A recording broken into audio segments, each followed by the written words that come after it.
is the main event. What's up, everybody? It is time for the main event top 10 list. I'm your boy Troy with you today, bringing you our very first ever top 10 list, and it's WrestleMania themed in honor of WrestleMania coming up this weekend. It's WrestleMania 38. My boy Greg will be there in person to see all the festivities for WrestleMania week, as well as WrestleMania itself, obviously. So that's where he is right now. But for me, I'm here making YouTube content. I hope you enjoy it. This is going to be a two-parter because there's a lot to fit into one video with this top 10 list, so I'm not known for brevity. So I'm doing two parts. There's numbers 10 through 6, which is this video. The next video will be numbers 5 through 1. So I hope you enjoy it. If the subscribe button is red down below, that means you haven't subscribed to our channel yet. Please take this time to click that button and subscribe, and tick the little bell to be notified with new content that posts almost daily. WrestleMania's themed stuff this week, as well as the full-length podcast and other great content. And please like this video, comment down below with your opinions as well about what you think is number 10 through 6 on the greatest WrestleMania main events in history. Number 10, Hulk Hogan vs. Macho Man Randy Savage, WrestleMania 5. The Mega Powers explode. Hulk Hogan and Randy Savage formed the Mega Powers after quite a series of events. Throughout most of 1988, the two had been friendly, constantly having each other's backs.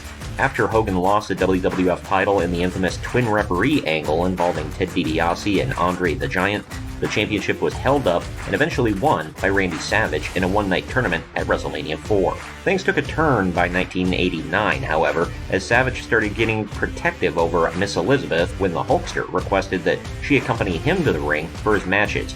During a tag team match against the Twin Towers of the Big Boss Man and Akeem the African Dream, Savage accidentally landed on Elizabeth, and Hogan carried her to the back, leaving his partner alone. This angered Savage to the point of physical confrontation backstage. Hogan then issued a challenge to Savage for what he still considered to be rightfully his, and Savage agreed to defend the WWF Championship against him at WrestleMania 5. Elizabeth, however, declined to be in anyone's corner for the match. Instead, she opted to be at ringside in a neutral corner. The match itself wasn't a 5-star classic by any means, but it was definitely Hogan's best WrestleMania match he would have until his match with The Rock at WrestleMania X8. Uncle Dave Meltzer actually gave this 2 3/4 stars. Near the conclusion of the match, Savage drove his elbow into Hogan's throat on the apron. Macho Man then hit a knee drop, getting a near fall. Savage went to the top rope and hit a diving elbow drop, and after a near fall, Hogan hulked up before hitting Savage with punches, the big boot, and a leg drop for the win and his second WWF World Heavyweight Championship. Number 9, Batista vs. Triple H, WrestleMania 21. From the Mega Powers exploding to Evolution devolving. At New Year's Revolution in 2004, Triple H won an Elimination Chamber match to win the vacant World Heavyweight Championship by last eliminating Randy Orton. Then, at the Royal Rumble, Triple H successfully defended the title against Orton while Batista won the 2005 Royal Rumble match. On the February 7th episode of Raw, Triple H defeated Edge to retain the World Heavyweight Championship due to Batista's interference. Afterward, as Batista raised Triple H's hand and his championship, Batista got a close look at the World Heavyweight title, then stared Triple H down. In an attempt to persuade Batista to challenge WWE Champion JBL at WrestleMania instead, Triple H tried to have Batista run over by a limousine resembling the one used by JBL. Initially, Batista didn't want help from Evolution and wanted to confront JBL by himself. Triple H insisted that Evolution accompany Batista anyway, saving him from the oncoming limousine.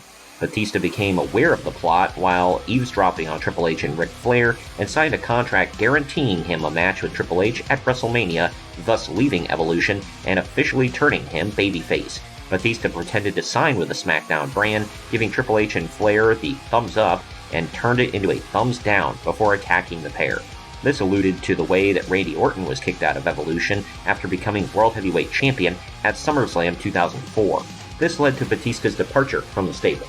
Like the Hogan and Savage match at number 10, this earned only 2 3/4 stars from Old Uncle Dave in the Wrestling Observer newsletter, but it was still a damn good bout. Triple H was played to the ring by the sounds of The Game and a live performance from Motorhead. The action was back and forth, with neither man in control for very long periods. In the climax, Batista would pin Triple H after a Batista bomb to win the match and the title. Number 8, Becky Lynch versus Ronda Rousey versus Charlotte Flair at WrestleMania 35. This was the rise of the man Becky Lynch and the fall of Ronda Rousey. This was also the very first time that women would main event the show of shows for the WWE.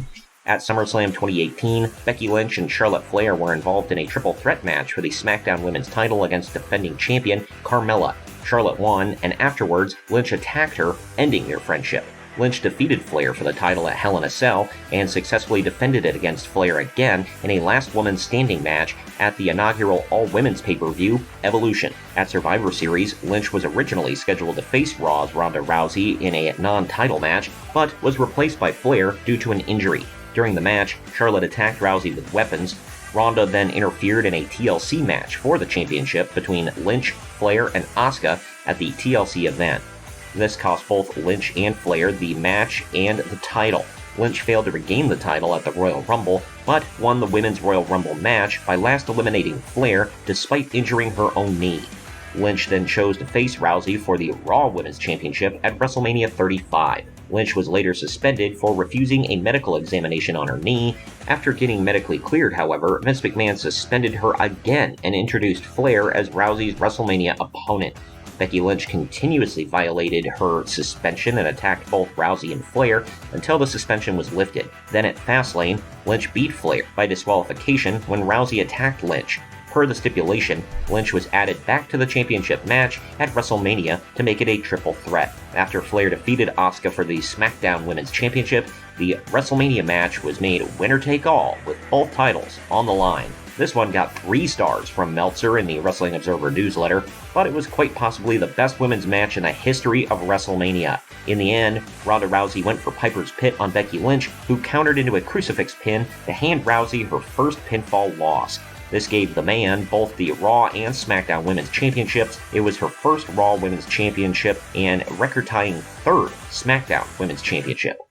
Number 7, John Cena vs. Shawn Michaels, WrestleMania 23. While this show mostly centered around the Battle of the Billionaires between Vince McMahon and Donald Trump, the main event was more centered around the old guard versus the new guard. The main rivalry on the Raw brand was John Cena vs. Shawn Michaels for the WWE Championship. A match to determine the next challenger to the WWE Championship was announced after Royal Rumble winner The Undertaker chose to go for Batista's World Heavyweight title. Michaels ended up winning after beating Randy Orton and Edge in a triple threat. On Raw, Orton and Edge then attempted to attack WWE Champion John Cena, but Michaels chased him off with a steel chair. Before the tag team match between Rated RKO and Cena and Michaels, Orton played a video that highlighted the past friendships that Michaels was involved in before turning on those friends. In the match, Michaels nearly superkicked Cena when Orton moved.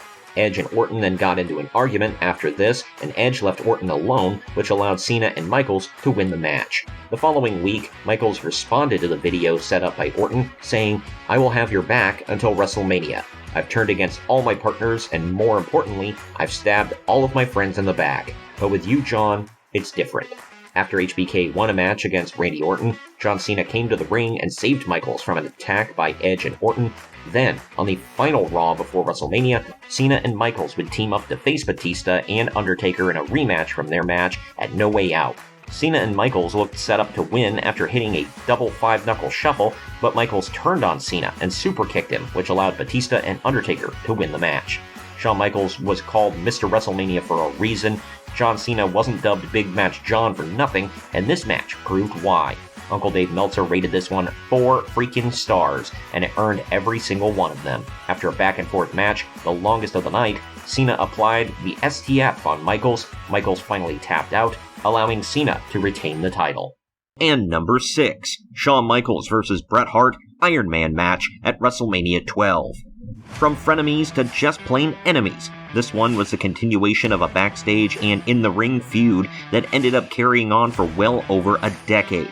However, most wrestling fans remember this one as the night the boyhood dream came true for the Heartbreak Kid. The match was built on Bret Hart wanting to retain the WWF Championship against Shawn Michaels, who had suffered a number of setbacks over the course of the previous year. Those included failing to win Diesel's WWF Championship the previous year at WrestleMania 11, being assaulted by a Marine outside of a nightclub in Syracuse, New York, forfeiting the WWF Intercontinental Championship at In Your House 4 in October of 1995 to Dean Douglas, suffering a storyline concussion at the hands of Owen Hart, and being betrayed in storyline by close friend Diesel at a house show in Madison Square Garden. Shawn had earned his opportunity to face reigning champion Bret Hart by winning the 1996 Royal Rumble. He also defeated Owen Hart at In Your House 6 for the right to keep his WrestleMania title shot. It all finally came down to a 60-minute Iron Man match, where the only way to win was to accumulate more falls in the time limit than your opponent. This one scored the highest so far on our list. It got 4 1/4 stars from Uncle Dave Meltzer in the Wrestling Observer newsletter. The match raged on for an entire hour, and neither man gained a clear advantage. Finally, the bell rings, and neither man had gotten a single fall. Bret Hart, being the champion, assumed that he would retain his title in a draw. However, it was ruled that the match would now go to sudden death. Once the match restarted, it didn't last long. HBK hit the sweet chin music on Bret Hart, got the pin, and won the most prestigious prize in all of sports entertainment. Thank you for watching the video. This was numbers 10 through 6. Obviously, numbers 5 through 1 are coming here very soon. I'm working on that video as we speak, so that will come into your YouTube feed. If you subscribe and click that bell, of course, you'll be notified about that video within just a few days. Before WrestleMania, it will be posted. I hope you all enjoy it, and please come again and see us next time here for the Main Event Marks podcast. This is the main event.